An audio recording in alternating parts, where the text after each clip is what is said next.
मोहल्ला ने रविवार के दिन ट्रैफिक और शुरू होने वाले 4 लेन के कार्य का निरीक्षण किया, क्योंकि बद्दी हाईवे पर 3 फीलिंग चली हुई है और जनवरी में ऑटोमेटिक सिस्टम को लागू किया जाना है। उसके लिए व्यवस्था देखना निरीक्षण का मुख्य कारण रहा, क्योंकि बीबीएन के हाईवे पर अक्सर सड़क हादसे देखने को मिलते हैं और इन दिनों तो हाईवे पर सड़क हादसे अधिक हो रहे हैं, जिसकी वजह से आईटीएमएस व्यवस्था को स्टार्ट किया जाना है।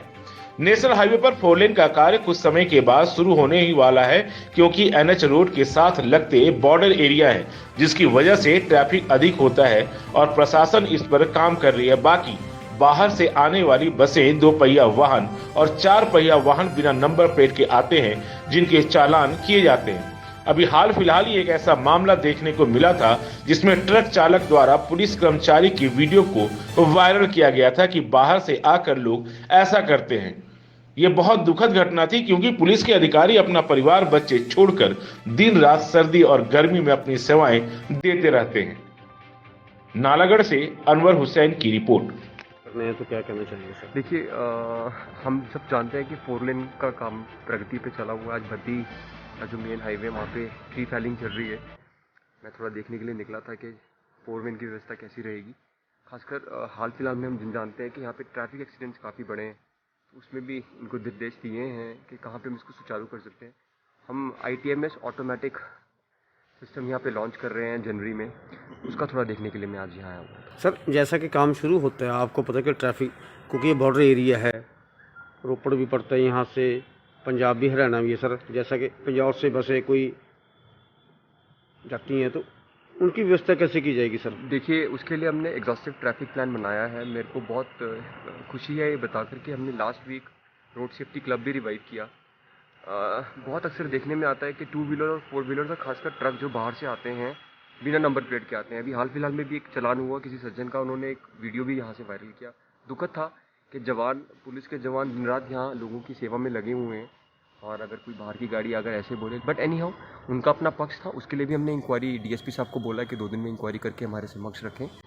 बट पुलिस के जवान, पुलिस के सीनियर अधिकारी उसी निष्पक्षता से और सत्यनिष्ठा से लगे रहें, मेरा तो यही इनको निर्देश रहते हैं। हाँ, जहाँ तक ट्रैफिक व्यवस्थाओं की बात है, कई चीज़ें प्रॉब्लम है, उसको हमें धीरे धीरे उसका सोल्यूशन देना है और बद्दी पुलिस इसमें कमिटेड है। थैंक यू, धन्यवाद।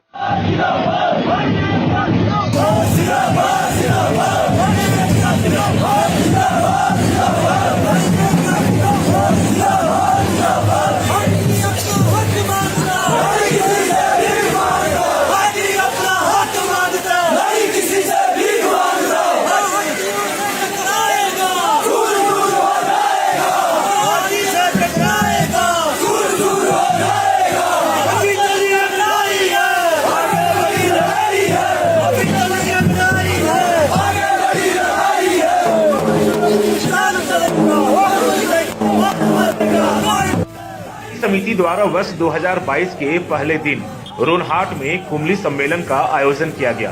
केंद्रीय हाटी समिति अध्यक्ष डॉक्टर अमित चंद्र कमल की अध्यक्षता में हुई इस बैठक के दौरान गिरिपार क्षेत्र की सभी 144 पंचायत इकाइयों द्वारा पारित क्षेत्र को जनजातीय दर्जा दिए जाने संबंधी प्रस्ताव सांसद सुरेश कश्यप को भेजे गए। इस दौरान किसान सभा जिला सिरमौर इकाई के अध्यक्ष का रमेश वर्मा, हाटी समिति के संस्थापक सदस्य कुंदन शास्त्री, सभी रोनहाट उप तहसील के 15 पंचायतों की समिति के सैकड़ों सदस्य मौजूद रहे। 1967 में साथ लगते तत्कालीन यूपी के बाबर जौनसार इलाके को जनजातीय दर्जा मिलने के बावजूद साथ लगते हिमाचल के करीब 3 लाख की आबादी वाले गिरिपार इलाके के लोगों को जनजातीय दर्जे की मांग को आज तक पूरा न करने के लिए सरकार के प्रति नाराजगी जताई है।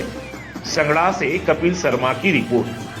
देखिए, हमारा पूरा जिला ही कृषि प्रधान अर्थव्यवस्था का है और सभी किसान है, और हमें ऐसा लग रहा है कि आज की कुंभली को देख करके तो युवाओं का आक्रोश है, अब वो संभलना मुश्किल है, क्योंकि पिछले 70 सालों से हमें बेवकूफ़ ही बनाया गया और युवा कह रहे थे कि क्योंकि सारे मुद्दे इससे जुड़ते हैं हमारे। अगर हटी क्षेत्र हो जाता है तो विकास के लिए संभावनाएं बहुत ज्यादा बढ़ती हैं, और जिसके हम हकदार हैं, हमारे सारे कागज पत्र पूरे हैं, और हमारे जो नेता लोग हैं जिनको इसकी पैरवी करनी चाहिए, तो उनके लिए संदेश दिया है यहाँ के लोगों ने कि 6 महीने तक अगर ऐसे ही हमें लारे लप्पे देते रहे जैसे आज तक देते हैं, चुनाव से पहले लारे लप्पे देते हैं। और क्योंकि 2016 में भी हरिपुर धार में मंत्री महोदय ने कहा था, ट्राइबल मिनिस्टर ने, कि आपका हो जाएगा, और प्रधानमंत्री ने, दोनों प्रधानमंत्रियों ने बार बार कहा है, राजनाथ सिंह जी ने कहा है कि हो जाएगा, पर 5-5 साल का दे देंगे, पहले वोट दे दो उसके बाद करेंगे। हमने जी आज युवाओं ने कड़ा संदेश दिया है, तो इसका जो आगे क्या असर पड़ने वाला है राजनीति पे? इस पे बिल्कुल असर पड़ेगा, क्योंकि युवाओं का ही जोश और महिलाओं की जो भागीदारी यहाँ पर थी, उससे ऐसा लगता है कि युवाओं के लिए काफी चुनौतीपूर्ण होगी अगर वो वैसे ही सोए रहते हैं, और इसको पूरा बिल्कुल उनको करना पड़ेगा, ये उनकी बाध्यता होगी। ऐसा मुझे लग रहा है कि ये अवश्य ही पूरा हो जाएगा। लोगों की जो आश है उस पर नेता लोग खरे उतरेंगे। Thank you. 1/3 की लेना जरूर। बस अड्डा संगड़ा में पुलिस विभाग द्वारा हाई रेजुलेशन और बेहतर गुणवत्ता के नए सीसीटीवी कैमरे लगाए गए हैं। शनिवार को इंस्टॉल किए गए इन कैमरों की क्षमता व गुणवत्ता पुलिस सहायता कक्ष में पहले से लगे 2 सीसीटीवी कैमरे से कई गुना अधिक बताई जा रही है। यह कैमरा नाइट विजन होने के साथ साथ दूर व तेज गति से आ रही गाड़ी के नंबर पहचान करने में भी सक्षम बताया जा रहा है। इतना ही नहीं, यह सिस्टम यातायात नियमों की अवहेलना करने वाले वाहनों की पहचान करने और उनका रिकॉर्ड अलग से सेव करता है। सीसीटीवी सिस्टम इंस्टॉल करने वाली कंपनी के कर्मचारियों के अनुसार यह सिस्टम एमवी एक्ट की अवहेलना पर चालान करने में भी सक्षम है। हालांकि विभाग द्वारा इस बारे अधिक जानकारी नहीं दी गई है। यह सिस्टम से पुलिस को सुरक्षा व्यवस्था, ट्रैफिक मैनेजमेंट, कार्य प्रणाली में सुधार व अपराधों से निपटने में काफी मदद मिलेगी। रोचक बात यह भी रही कि नए साल के पहले दिन यह सिस्टम लगने के बाद रविवार को दूसरे दिन भी यहां काफी बाइकर्स व अन्य वाहन चालक खुलेआम ट्रैफिक रूल्स तोड़ते देखे गए। डीएसपी संगड़ा शक्ति सिंह ने बताया कि विभाग द्वारा ददाहू, हरिपुर धार और नौरा धार में भी इस तरह के कैमरे लगाए जाएंगे। उन्होंने कहा कि कैमरों से विभाग को कई तरह की मदद मिल सकती है। संगड़ा से विजय आजाद की रिपोर्ट।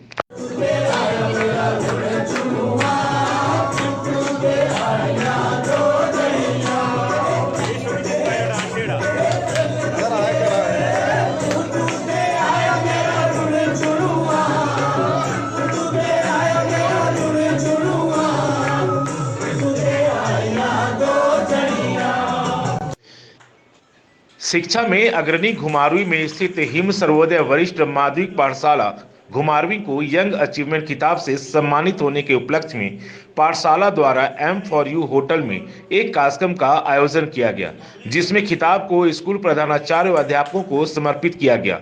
कार्यक्रम में विद्यालय को मिले सम्मान के बारे में स्कूल उप प्रबंधक कमल महाजन ने बताया कि स्कूल के लिए प्रदेश के मुख्यमंत्री जयराम ठाकुर के हाथों सम्मान प्राप्त करना गर्व की बात है।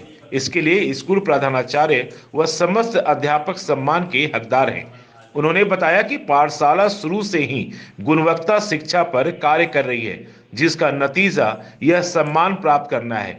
उन्होंने बताया कि विद्यालय से ऐसे कई विद्यार्थी निकले हैं जो आज बड़े बड़े पदों पर सेवाएं दे रहे हैं। हाल ही में ईशान जायसवाल, जिसने यूपीएससी परीक्षा पास करके विद्यालय का नाम रोशन किया है, उन्होंने ये भी बताया कि यह सम्मान कोरोना काल में विद्यार्थियों को शिक्षा व विद्यालय से निकले होनहार विद्यार्थियों के परिणामों का नतीजा है, जिसके लिए स्कूल का गर्व है। घुमारवीं से अमित की रिपोर्ट। साईं राम, सभी को नव वर्ष की हार्दिक शुभकामनाएं। आज का दिन सर्वोदय फैमिली के लिए बहुत बड़ा दिन है। चंद दिन पहले हमें मुख्यमंत्री जयराम ठाकुर जी के द्वारा यंग अचीवर अवार्ड से नवाजा गया। इसके लिए हम उनका धन्यवाद करते हैं। और आज जो अवार्ड हमें मिला वो हमने अवार्ड हमारे पूरे स्टाफ और प्रिंसिपल जी को सौंपा गया। और हम यही दुआ करेंगे कि हम शिक्षा के क्षेत्र में इस तरह ही आगे बढ़ते चलें और घुमारवीं और डिस्ट्रिक्ट बिलासपुर का नाम रोशन करें। आप सभी की दुआओं के लिए, आशीर्वाद के लिए मैं सभी का धन्यवाद।